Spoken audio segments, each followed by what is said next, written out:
Assalamualaikum warahmatullahi wabarakatuh. Nah, di sini kami akan membahas analisis teori aktualisasi diri dari Carl Roger pada masyarakat dengan dua responden yang berbeda. Hebat dan semoga menginspirasi kita semua. Sebelumnya, teman-teman masih ingat kan teori aktualisasi diri dari Roger? Kita kilas balik sebentar ya teman-teman.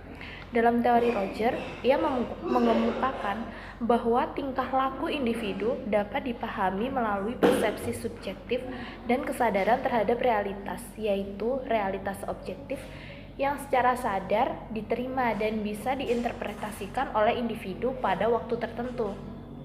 Skuy, kita ke pembahasan responden yang pertama ya. Responden kita yang pertama yaitu bernama Pak Jumali. Beliau berumur 55 tahun dan seorang penyandang disabilitas.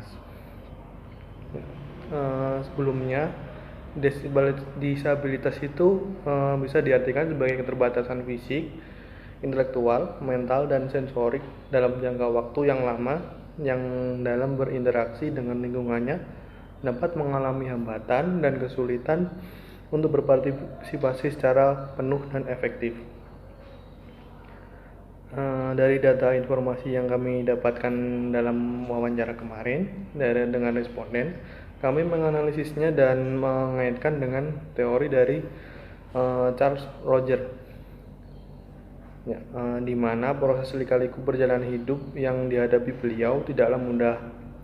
Berawal karena demam tinggi dan kejang pada umur 10 tahun dan kesulitan akses untuk fasilitas kesehatan menyebabkan kondisi tubuh beliau tidak sempurna dan berfungsi dengan baik, sehingga sampai saat ini beliau hanya bisa bergerak dengan dibantu dengan menggunakan kursi roda. Tetapi dengan adanya keterbatasan yang dimiliki dan menyebabkan beliau tidak mengenyam pendidikan dan kesulitan baca tulis, tidak lekas menjadikannya untuk menjadi berputus asa dan menyerah. Pak Jumali tetap semangat dan menyalurkan kreativitasnya dengan membuat kerajinan besek sebagai sumber perekonomiannya untuk memenuhi kebutuhannya dalam sehari-hari. Sedangkan aktualisasi diri yang ada pada Pak Jumali itu berupa pengembangan optimal dari beliau dalam membuat kerajinan besek yang dipelajarinya secara otodidak dengan kemauan sehingga bisa menghasilkan dan menjadi tumpuan perekonomian yang utama. Aktualisasi diri yang diciptakan beliau didasari dari dorongan yang dibawa dan ditentukan oleh kekuatan-kekuatan sosial yang ada juga. Nah, jadi beliau juga mendapatkan dukungan dari lingkungan sekitarnya juga buat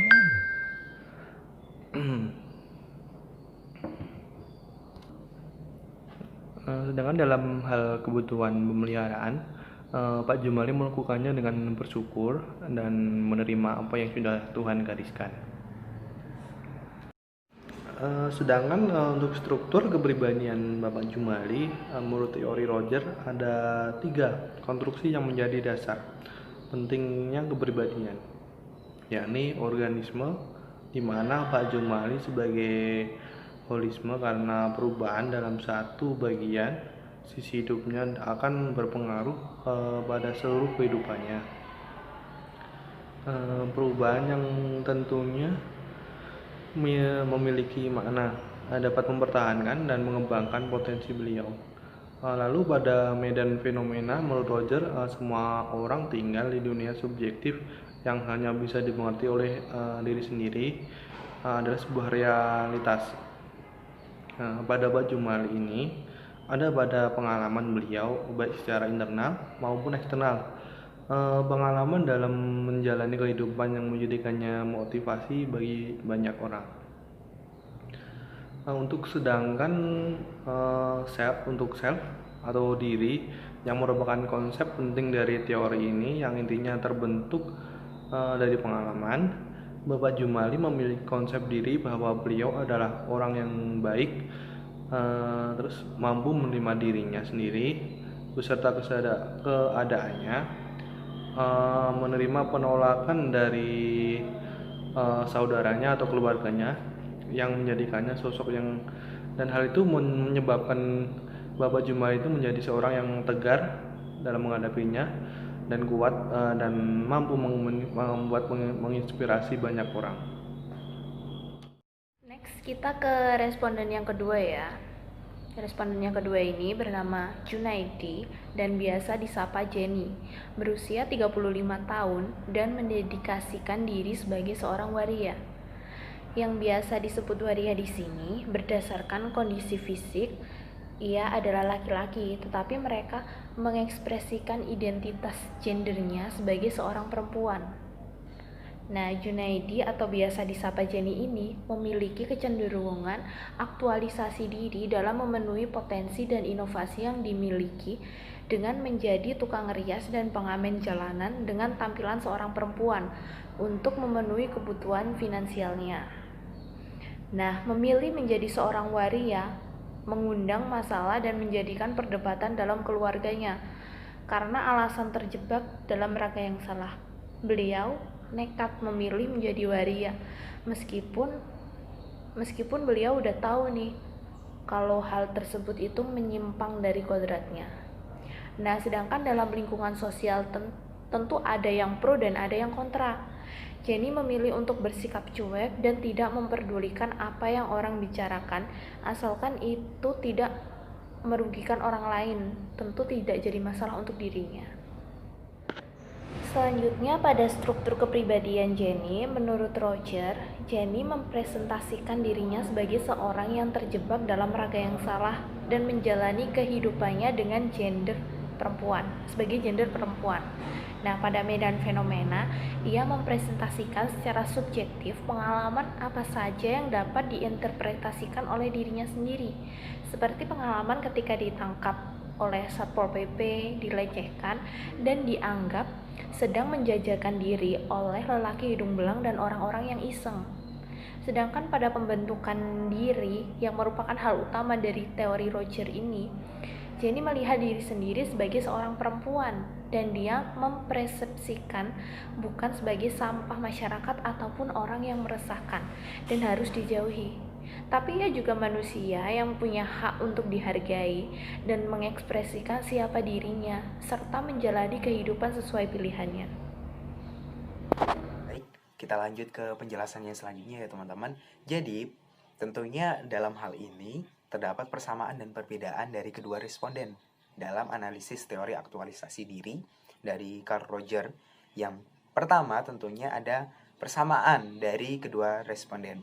Nah, kedua responden yang telah diwawancarai tentunya memiliki beberapa kesamaan dalam menjalani proses kehidupan sehari-harinya. Nah, menurut pengamatan yang telah kami lakukan, dalam menjalani proses kehidupannya, mereka tidak kenal putus asa, dan dalam proses aktualisasi diri, mereka sudah mampu menempatkan atau memposisikan peran mereka sesuai dengan peran mereka di kehidupan sehari-harinya. Sehingga dengan itu, mereka mampu survive dan terus semangat dan berkreativitas dalam menjalani kehidupannya. Lalu untuk perbedaannya sendiri itu apa sih teman-teman? Nah, dalam proses kehidupannya mereka memiliki latar belakang dan lingkungan sosial yang berbeda. Kenapa demikian? Karena untuk responden yang pertama ini merupakan penyandang disabilitas dan untuk responden yang kedua merupakan seorang waria. Dan dalam proses aktualisasi diri mereka pun mempunyai cara tersendiri nih teman-teman dalam menjalani kehidupan. Karena sejatinya individu sendirilah yang bisa menentukan bagaimana ia akan terus berjuang dan mengembangkan potensi dalam menjalani kehidupannya. Lalu, untuk kesimpulannya, berdasarkan apa yang sudah dipaparkan tadi, berdasarkan analisis yang telah kami lakukan dan kaitannya dengan konsep teori Carl Roger, yaitu aktualisasi diri, kedua responden yang telah diwawancarai sudah bisa menerima dan berdamai dengan dirinya sendiri. Sehingga dalam menjalani kehidupan sosial, mereka berdua tidak mengalami kesulitan meskipun latar belakang yang dimiliki oleh keduanya ini berbeda. Dan mereka tetap semangat untuk berjuang menjalani kehidupan dan terus berkarya mengembangkan kreativitas serta potensi yang mereka miliki. Sehingga mereka dalam menjalani kehidupannya tidak ada beban dan keterpaksaan. Begitu teman-teman. Mungkin itu saja yang bisa kami sampaikan terkait pemaparan analisis teori aktualisasi diri dari Carl Roger. Sehingga kedepannya dengan pemaparan ini semoga bermanfaat, dan kurang lebihnya kami mohon maaf. Sekian, wabillahi taufiq walhidayah. Wassalamualaikum warahmatullahi wabarakatuh.